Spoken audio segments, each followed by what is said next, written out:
That's a better idea.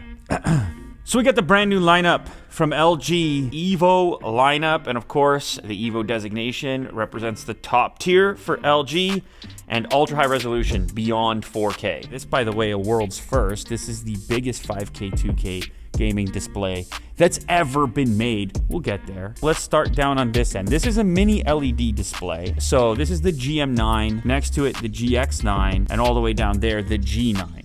The small guy is actually kind of the best in some categories. So this is gonna be your tightest pixel density. There's a 5K display in the GM9 and the other two being 5K, 2K. And when you go ahead and put 5K on a 27-inch, you end up with an incredibly sharp image, incredibly tight. So the benefit of 5K 27-inch mini LED, tremendous sharpness, obviously. That's a lot of pixels packed. When you're editing a photo, for example, and you just kind of are really inspecting on a per pixel level, this might not be zoomed in enough. I might be touching something up and actually want to move in even more so and identify individual pixels. If you're shooting raw images, high resolution images, multi-megapixel images, then being able to get in there and kind of fine tune things in your editing software, it's just an advantage. I think the workstation scenario is maybe actually even two of these like paired together. With that dual mode here, you really have both. So 5120 by 2880, a lot of brightness here. So 1250 nits. I think this display here, really nice balance, productivity work, creative work potentially, and then gaming, the ability to do gaming as well. So this has that dual mode setup that LG is famous for. So you can select for maximum resolution at 165 hertz, or you can go for maximum refresh. You can go for 330 hertz at QHD on this display. What that means is you don't really have to compromise because of that dual mode. And when we're talking about gaming in those lower resolutions, we're now dealing with a brand new processor across the board that LG claims is doing a much better job of upscaling. So turning a 1080p signal into a 5K image. These upscaling advantages mean that even if you want to play some other source that's not 5K capable, you're still going to receive some of the advantages of using a native 5K display via that upscaling. So G-Sync compatible, 218 is the actual PPI measurement, and you may be concerned about burn-in. LG claims to have basically solved that with OLED and mini LED in this case, and having greater stability with mini LED. As far as inputs, you have HDMI 2.1 times 2 on the back. You also have display port 2.1. There's USB-C with 90 watt power delivery. So when you jump into the interface, you have all your gaming specific stuff. So we can just jump into game mode. We can launch into our settings. So the whole interface gives you that flexibility when switching between those different modes without needing to fine tune each mode each time. You've got your game mode you can jump into and then back into your work mode or your day-to-day mode. All right, moving over to the GX9. So obviously things get a little bit bigger here. So this here is the world's first 39-inch 5K 2K OLED. And now with the 4th generation tandem, even better OLED performance without giving up brightness. Apparently, LG took some user feedback into consideration. They actually gave it a slightly more subtle curvature. This is now a 1500R curve, a little bit less aggressive, arguably a little bit more productive, like for day-to-day desktop use. And the same thing occurred with scale. So this one is now 39 inches compared to the previous 45. You've got the same 5K, 2K, and brightness here up to 1500 nits as well. So you've still got Type-C, you've still got 90 watt power delivery. And with LG's 4th generation OLED, the tandem OLED, you're looking at effectively the brightest OLED you can get at the moment. You also have dual mode. So that dual mode really comes into play. So like right now, for example, I'm playing the new Forza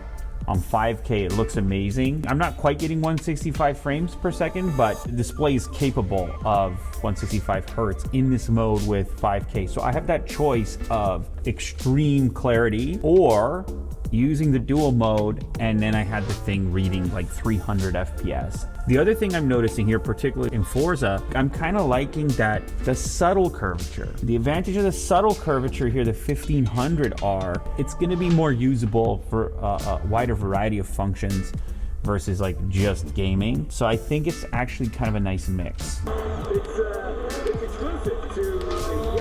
I love driving extremely chaotically and hitting some kind of top speed and then trying to cut as closely as possible to the other vehicles while I'm passing them.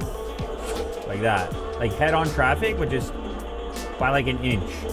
You know what I'm saying? without hitting. That's pretty close without hitting. Let's get another one. Higher speed. Woo! Without hitting. Close, close, close. Cut it. Oh! Too close. We had 200 miles an hour? No problem. Woo-hoo! So the dual mode here will do 165 in full 5K, or you can go to WFHD and then you're at 330 hertz. And then the next one we get to, the gaming centric. This monitor's almost a TV, honestly, at this size. This thing is huge. So this is a 52-inch display. I mean, this is bigger than many people's displays. 1000R curvature. I think this is gonna go in a person's room who wants it to be the one display that they use for everything. They're gonna watch movies on this display. They're gonna sit a little further back, potentially hook up a console. It's a VA panel, so you're not gonna be getting your OLED or your mini LED, but you're just going to be getting scale here. It also doesn't feature the dual mode, but it's got 240 hertz, which for gaming is going to be sufficient for a lot of people. The main advantage here is going to be that scale. You just want the biggest display you can possibly get to make that impact. You've got a lot of adjustability as well with the stand, so more than what you might get typically with a TV. So this model has two HDMI 2.1 ports and one DisplayPort 2.1. It can still deliver up to 90 watts over the USB though. Obviously there are some advantages to scale. So having 5K, 2K at scale, even when you sit close to it, like they don't really break up. It still appears to be sharp. This is for people who are gonna have an all-in-one display to do everything for them. It's for people who are gonna have a display that's their main display for watching movies. No problem when you've got so much scale. So according to LG, this is actually the world's first 52-inch 5K 2K display. Okay, so the question for you is, which would you choose and why? I'm curious which will be the most popular. You got scale over here with the G9. You just want the biggest thing. You want one monitor to replace your TV. Do you want the hybrid approach and the OLED? Probably the one I would choose, 39-inch OLED, dual mode built in, 4th generation RGB tandem OLED, and very bright as well, up to 1500 nits on this model for the versatility of being that dual monitor that's gonna work and play. Or you go more work oriented. So when you have 5K resolution in a 27-inch, you're dealing with very tight pixel density. You got the dual mode backup, so you want to game on it? Yeah.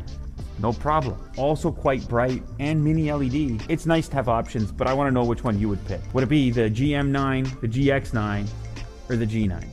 Let me know in the comments.